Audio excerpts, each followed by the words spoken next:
ఖమ్మం జిల్లా కూసుమంచిలో కేంద్ర ప్రభుత్వ దిష్టి బొమ్మను దహనం చేసి నిరసన తెలిపారు. ఈ సందర్భంగా యూత్ కాంగ్రెస్ రాష్ట్ర కార్యదర్శి జరిపోతుల అంజీ మాట్లాడుతూ కేంద్రం ప్రవేశపెట్టిన బడ్జెట్లో తెలంగాణపై వివక్ష చూపి నిధుల కేటాయింపులో అన్యాయం చేసిందన్నారు.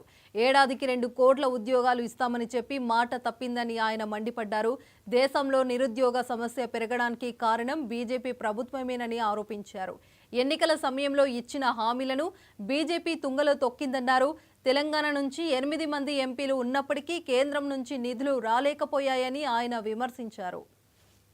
ఉద్యోగాలు చేస్తానని మోడీ గారు మర్చిపోయారు.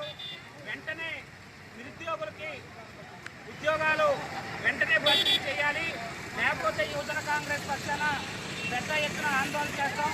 తెలంగాణ రాష్ట్రాన్ని చూసైనా మోడీ గారు బుద్ధి తెచ్చుకోవాలి.